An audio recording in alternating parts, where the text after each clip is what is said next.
नमस्कार। PP news line के prime time में आप सबका स्वागत। मैं हूं रजनी अनुभव। आइए नजर डालते हैं अब तक की प्रमुख सुर्खियों पर। जम्मू कश्मीर में डोमिसाइल कानून में संशोधन को लेकर कांग्रेस ने जताया विरोध। नई शिक्षा नीति के तहत अब सरकारी स्कूलों में प्राइवेट की तरह प्री प्राइमरी की होगी पढ़ाई। उपराज्यपाल ने जम्मू और श्रीनगर में फिल्म महोत्सव के अलावा 3 मेगा सूफी महोत्सव के आयोजन का किया ऐलान। कलाकारों को मिली बड़ी राहत। और ईद के मुबारक दिन पर जम्मू कश्मीर में एलओसी पर भारत पाक सेना के बीच मिठाई का हुआ आदान प्रदान। अब समाचार विस्तार से।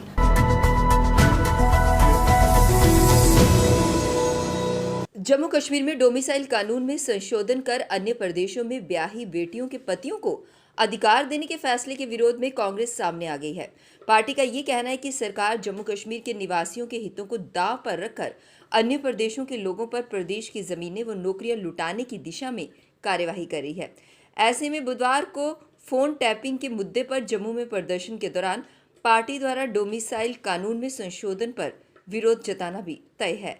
जम्मू में संवाददाता सम्मेलन को संबोधित करते हुए कांग्रेस के वरिष्ठ नेता व पूर्व मंत्री रमन भल्ला ने कहा कि भाजपा ने जम्मू कश्मीर के लोगों के हितों को दांव पर लगा दिया है। पार्टी ने झूठे दावे किए थे कि जम्मू कश्मीर वासियों की जमीनों व नौकरियों के अधिकार सुरक्षित रहेंगे। अब अन्य प्रदेशों के लोगों के लिए दरवाजे खोल दिए गए हैं। सरकारी स्कूलों में अब प्राइवेट की तरह प्री प्राइमरी की पढ़ाई होगी। बच्चों को पहले नर्सरी से यूकेजी तक पढ़ाया जाएगा। इसके बाद कक्षा 1 में प्रवेश मिलेगा। नई शिक्षा नीति के तहत सरकार प्री प्राइमरी की पढ़ाई शुरू कर रही है। सरकार ने पहले 150 स्कूलों में ये व्यवस्था शुरू की थी, लेकिन अब 1000 से अधिक स्कूलों में इसमें कवर किया जाएगा। जिन स्कूलों में नामांकन 100 तक है, वहां पर इन कक्षाओं को शुरू किया जाएगा। स्कूल शिक्षा निदेशालय जम्मू ने संभाग में सभी जिलों के मुख्य शिक्षा अधिकारियों से स्कूलों में नामांकन, अध्यापकों और बुनियादी ढांचे की जानकारी मांगी है। विभाग इन कक्षाओं को शुरू करने की तैयारी कर रहा है। सोमवार को उपराज्यपाल ने जम्मू श्रीनगर में फिल्म महोत्सव के अलावा 3 मेगा सूफी महोत्सव के आयोजन का ऐलान कर कलाकारों में फैले रोष को पूरी तरह से दूर कर दिया। इतना ही नहीं, जम्मू कश्मीर में एक नेशनल स्कूल ऑफ ड्रामा का केंद्र खोलने, इसके अलावा दुर्लभ कलाकृतियों की प्रदर्शनी, साहित्यिक महोत्सव का आयोजन और वार्षिक कैलेंडर जारी करने की घोषणा करके उनका कला को सुचारू रूप से चलाने की दिशा में एक अच्छा प्रयास है। जैसा कि आप सब जानते हैं कि कोरोना के चलते सांस्कृतिक गतिविधियां ठप होकर रह गई थी। हालांकि उपराज्यपाल इस दौड़ में जरूर रहे हैं कि जम्मू कश्मीर में फिल्म शूटिंग का सुनहरा दौर एक बार फिर से लौट सके। हाल ही में वेब सीरीज महारानी की शूटिंग की सचिवालय तक को शूटिंग के लिए खोल दिया गया।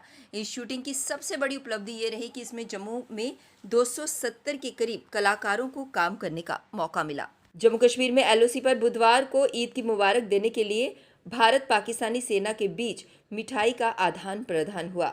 आरएसपुरा, करनाल, चक्कादाबाग आदि एलओसी पर भारतीय व पाकिस्तानी सेना के अधिकारियों व जवानों के बीच ईद की मिठाई और बधाइयों का भी आदान प्रदान हुआ। इस अवसर पर संबंधित सैन्य अधिकारियों ने जंगबंदी को मजबूत बनाने और सरहद पर अमन को कायम रखने में एक दूसरे के सहयोग का भी यकीन दिलाया। कोविड से निपटने में सहायता केंद्र स्थापित कर जागरूकता फैलाने में जुटे डोगरा सहायता केंद्र ने सरकार और लोगों से कोविड को हल्के में ना लेने की चेतावनी देते हुए कहा कि सरकार टीकाकरण को गति दे। डोगरा सहायता केंद्र के प्रवक्ता गंभीर देव सिंह चाड़क ने संवाददाता सम्मेलन में कहा कि कई टीकाकरण केंद्रों में टीकों के लिए लंबी लाइनें लग रही हैं। कई केंद्रों से लोगों को टीके ना होने के कारण बिना टीके लगवाए लौटना पड़ रहा है। सरकार को बचे हुए लोगों का जल्द टीकाकरण करवाना चाहिए। अभी कोरोना का खतरा टला नहीं है, इसके लिए सभी को तैयार रहना होगा। सरकार को भी चाहिए कि पंचायत स्तर पर कोविड से निपटने को लेकर अधिक से अधिक प्रशिक्षण करवाया जाए। हर स्वास्थ्य केंद्र में अधिक से अधिक लोगों को कोरोना मरीजों का प्राथमिक उपचार करना आना चाहिए। कई स्थानों पर एसओपी का पालन नहीं हो रहा, जो कि काफी चिंताजनक है। जम्मू वायुसेना स्टेशन के पास बुधवार तड़के 2 बार ड्रोन देखे जाने से सुरक्षा अमले को हाई अलर्ट पर रखा गया। रडार में ड्रोन को 2 बार डिटेक्ट किया गया।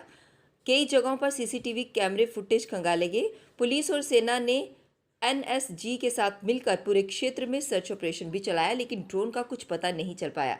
27 जून को वायुसेना स्टेशन पर ड्रोन हमलों के बाद से अलग अलग जगहों पर ड्रोन देखे जाने की घटनाएं हो रही हैं। वायुसेना स्टेशन पर भी 3 बार ड्रोन देखे जाने की सूचना सामने आई, लेकिन ड्रोन का पता नहीं लग सका। पुलिस सूत्रों ने बताया कि बुधवार को सुबह 3 बजे और 5 बजे के आसपास रडार ने ड्रोन मूवमेंट देखी गई। हालांकि जांच करने पर ड्रोन का कोई सुराग नहीं लग पाया। हमले के बाद एनएसजी की ओर से वायुसेना स्टेशन और आसपास रडार लगाकर निगरानी की जा रही है। 16 जुलाई को भी रडार ने ड्रोन मूवमेंट डिटेक्ट की थी। बुधवार को रडार ने उसी क्षेत्र में एक बार फिर ड्रोन की मूवमेंट डिटेक्ट की। अखनूर के पलावाला छंब सेक्टर में पाकिस्तान की ओर से आतंकवादियों की घुसपैठ की सूचना है। स्थानीय लोगों द्वारा नियंत्रण रेखा को पार कर भारतीय क्षेत्र में घुसपैठ कर आए 2 से 3 आतंकवादियों की सूचना मिलते ही पुलिस व सेना ने इलाके में पहुंच सर्च ऑपरेशन शुरू कर दिया। फिलहाल अभी तक किसी संदिग्ध के देखे जाने की सूचना नहीं है। आतंकवादियों की तलाश जारी है। पुलिस ने बताया कि गत रात को प्लांवाला इलाके में नियंत्रण रेखा से गुजरती मनवर तवी को पार कर भारतीय क्षेत्र में घुसपैठ करते 2 से 3 आतंकवादियों को देखे जाने की स्थानीय लोगों ने सूचना दी। सूचना मिलते ही पुलिस व सेना की टुकड़ी इलाके में पहुंच गई और आतंकवादियों की तलाश शुरू कर दी। स्थानीय लोगों का कहना है कि मनवर तवी भारतीय क्षेत्र में पड़ती है, जबकि उसके पार पाकिस्तान की हद शुरू हो जाती है। गांव के कुछ लोगों ने तवी के नजदीक कुछ लोगों को देखा, जिसके बाद उन्होंने पुलिस को सूचित किया। जम्मू जिले के टीकाकरण केंद्रों में वैक्सीन की नई खेप पहुंचने से सोमवार को 16,274 लोगों को कोविड टीका लगा। कुल मिलाकर प्रदेश में एक दिन में 82,828 लोगों को टीका लगा है। 18+ और 45+ दोनों वर्गों में जम्मू जिले में पिछले कुछ दिनों से वैक्सीन की किल्लत से पर्याप्त संख्या में लोगों को टीका नहीं लग पा रहा था। 30,000 वैक्सीन जम्मू जिले में रविवार को पहुंची थी, जिसका असर टीकाकरण केंद्रों में देखने को मिला। हालांकि टीका लगाने के उत्साह में लोग कोविड निर्देशावली का पालन करना भी भूल गए। अब वक्त तो चला एक ब्रेक का, मिलते हैं ब्रेक के बाद। मजबूती की पहचान ACC cement, messrs Bishandas Jaswal and sons, authorised stockist, ACC cement, 45 transport Nagar, Jammu. Break के बाद बढ़ते हैं अगली खबर की तरफ। Jammu and Kashmir forest department की तरफ से पर्यावरण की सुरक्षा को लेकर प्लांटेशन ड्राइव की गई, जिसमें ऑक्सीजन जनरेटिंग प्लांट लगाने पर जोर दिया गया। इसी के तहत आज एमएएम कॉलेज में पीपल के पेड़ लगाए गए ताकि ऑक्सीजन भरपूर मात्रा में उपलब्ध हो सके। इस मौके पर divisional commissioner Jammu doctor Raghav Langar IAS और डिप्टी मेयर पूर्णिमा शर्मा खासतौर पर उपस्थित थीं। हम लोग पर्यावरण के प्रति सचेत भी रहें, सजग भी रहें, अपनी ड्यूटी का निर्वहन भी करें कि हमारी जो प्लांटेशन होती है उसको हम अपने एक बच्चे की तरह उसकी सुरक्षा करें, उसको ब्रॉटअप करें और ब्रॉटअप करके पर्यावरण के प्रति हम उसको अर्पित करें ताकि पूरी पर्यावरण की हम सुरक्षा कर पाएं और जम्मू को एक नया रूप देने में हम कामयाब हों। बहुत बहुत धन्यवाद। देश में हो रही जासूसी कांड को लेकर आज कांग्रेस कार्यकर्ताओं ने केंद्र सरकार पर जोरदार हमला बोल दिया। उनका ये कहना था कि अगर आतंकियों के खिलाफ जासूसी कांड किया जाए तो भी मानने वाली बात है, लेकिन भारतीयों के खिलाफ अपने देश में ही जासूसी कांड चलाया जाए तो इसे बर्दाश्त नहीं किया जाएगा। संविधान ने यहाँ पे इनको प्रधानमंत्री बनाया, मोदी जी को, उस संविधान को तोड़ के वो भारतीयों के ऊपर जो जासूसी करा रहे हैं ये बिल्कुल ही इलीगल है। अगर आतंकवाद के खिलाफ जासूसी हो तो उसमें हम उनके साथ हैं, लेकिन अगर आप भारतीयों के साथ ही जासूसी करवाओगे, उनकी जासूसी करवाओगे, उनकी पर्सनल लाइफ के ऊपर अटैक करोगे तो ये एक बहुत बड़ा सवाल है। ये आज चुनिंदा लोगों के ऊपर है, कल बीजेपी को जिससे भी थ्रेट होगी वो अपने पर्सनल फायदे के लिए चीज़ करेगी। इसके खिलाफ आज कांग्रेस पार्टी हर जगह हर प्रदेश में प्रोटेस्ट कर रही है। ऑल इंडिया कश्मीरी समाज द्वारा आज एक प्रेस मीट की गई, जिसमें उन्होंने कश्मीरियों की कश्मीर वापसी को लेकर सरकार के समक्ष कुछ खास शर्तें रखी। हमें वापस लौटाया जाएगा और जितने भी लोग कश्मीर जाने के लिए तैयार है, खासकर जो ओवर एजेड सेक्शन है, उनको 1 साल का 1 लाख रुपए, 32 साल का 32 लाख रुपए मुआवजा दिया जाए और जो अनएम्प्लॉयड यूथ है उसको रोजगार दिया जाए, रहने की जगह दी जाए। हम तैयार है कश्मीर जाने के लिए।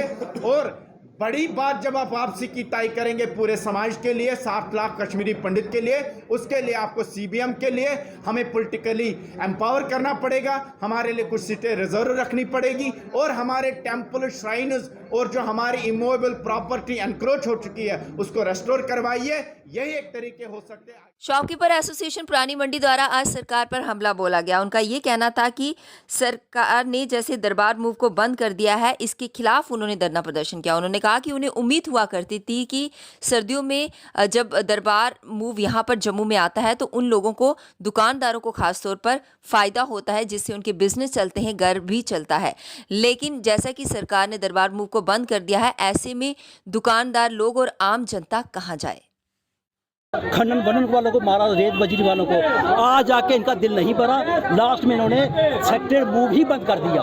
हम दुकानदार सेक्टर मूव के डिपेंड पे रहते थे, हमें आस होती थी कि विंटर सीजन आएगा, हम लोग अच्छी कमाई करेंगे, लेकिन इन्होंने हमारी थाली से 4 चपाती उठा ली है और उसका जो नतीजा है, हम इनको बी फिट रिप्लाई आने वाली इलेक्शन में जम्मू की जनता जरूर देगी। पीपी न्यूज लाइन के प्राइम टाइम के आज के इस अंक में बस इतना ही। मुझे और मेरी पूरी टीम को दीजिए इजाजत और आप देखते रहिए पीपी न्यूज लाइन। नमस्कार। जम्मू में आई टेस्टिंग की साइंटिफिक और मॉडर्न टेक्नोलॉजी के लिए हमेशा याद रखें जेम ऑप्टिशियंस, जहां पर रखा जाता है आपकी हर जरूरत का ख्याल। Gem opticians with the facility of eye exercise, A scan, biometry, pachymetry और ऑटोमेटेड फील्ड एनालाइजर। और हाँ, हमारे यहाँ बढ़िया क्वालिटी के ब्रांडेड स्पेक्टिकल्स, सनग्लासेस और कॉन्टेक्ट लेंसेज मिलते हैं। आपका भरोसेमंद एक ही नाम, Gem Opticians, Gandhinagar. Gem Opticians, Nai Basti. Gem Opticians, Amphalla. Gem Opticians, Trikuta नगर।